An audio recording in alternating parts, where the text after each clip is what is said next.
So these are what we believe are the top 5 benefits of social media. But before we get started, there's one thing that we really have to cover. And that is, what is the number one reason, the real number one reason for using social media in your business? Well, it's really to build a relationship with your customers and your potential customers. Now, you may ask, why is that important?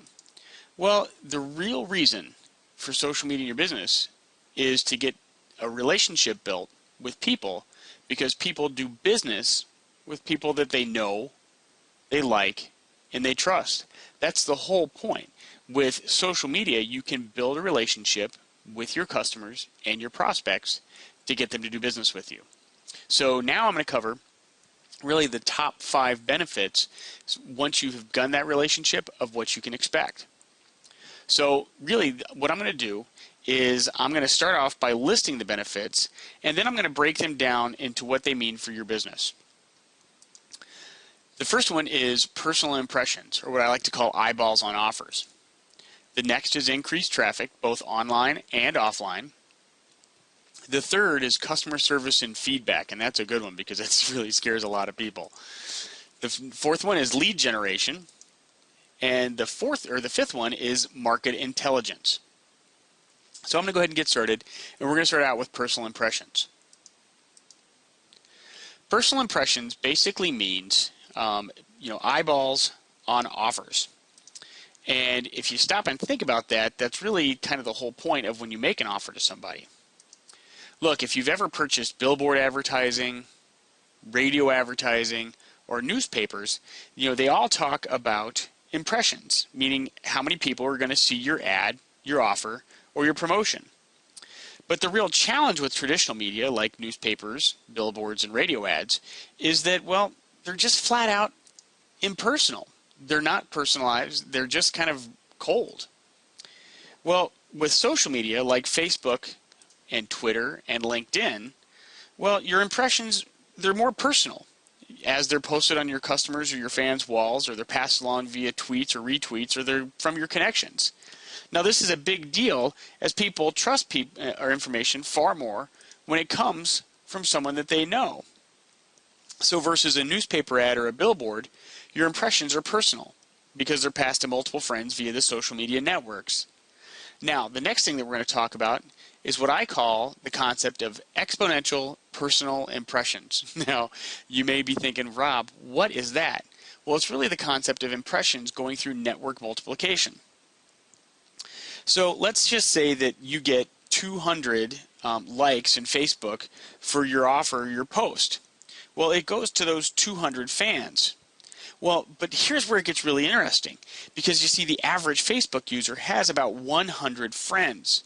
So when you post your offer and they like it, it goes on their walls and their friends see it. So that means that your offer, your post, will be seen by about 20,000 sets of eyeballs. Now, I have a throwback video clip that really explains this really well, and I'm going to kind of date myself when I show this, but this is kind of the whole concept of network multiplication.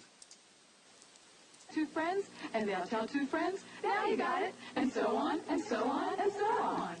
All right, so that was from Fabergé Organic Shampoo, but they were really leaders and and visionaries as far as the concept of network multiplication, because they tell 2 friends and they tell 2 friends. So that's really it.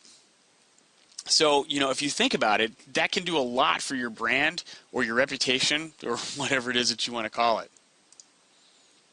Now, the next feature that I'm going to talk about of increased traffic kind of ties in with impressions, and it has its own sets of benefits. You see, if more people see your ad or your offer, well, what do you think the goal is? Well, then you want them to visit your website or come into your place of business, right? Well, with social media marketing, it's exactly the same. Because it doesn't matter if we're online, what I call clicks, or offline bricks. If you're online, increased traffic to your site is going to help you with your search engine rankings, and if you're doing e-commerce, then it should lead to more sales. If you're a bricks and mortar establishment, then getting them in the door will lead to the same thing. And from all the businesses I know, getting people in the door is a pretty big challenge. But once you get them in, you've got a higher chance of obviously selling them something.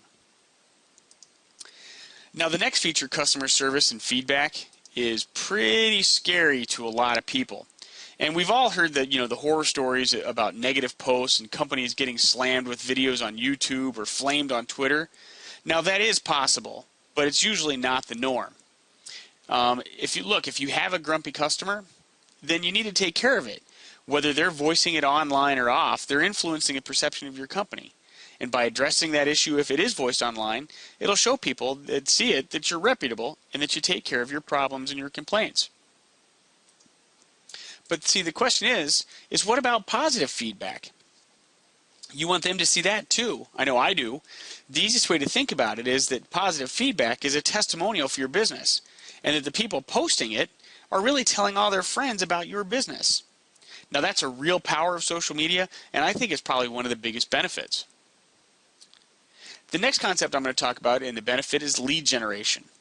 And one of the biggest challenges for every business on the planet is generating leads or potential customers and a consistent customer base.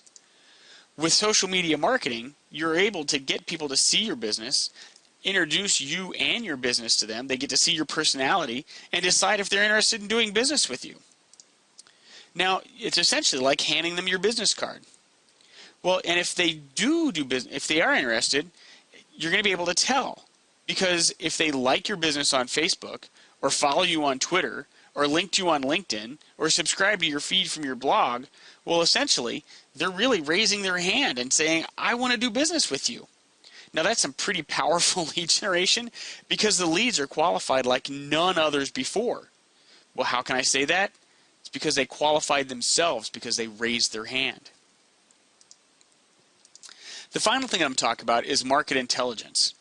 Now, market intelligence means learning what's going on in your marketplace. What are your customers and your prospects talking about? What are they tired of? What do they like? Now, think about what you could do with that kind of information, because it's kind of like having a crystal ball. I mean, you'd be able to identify new product or service opportunities and create ultra-targeted marketing efforts using your customers and prospects' own words. Well, and you'd be able to tell them what you have to offer because what you're offering was really their idea. Now that's called using the voice of customer, and it is like the holy grail of marketing. So, that's really it. So let's go ahead and review the top 5 benefits of social media in your business. Again, there's personal impressions, increased traffic, customer service and feedback, lead generation, and market intelligence.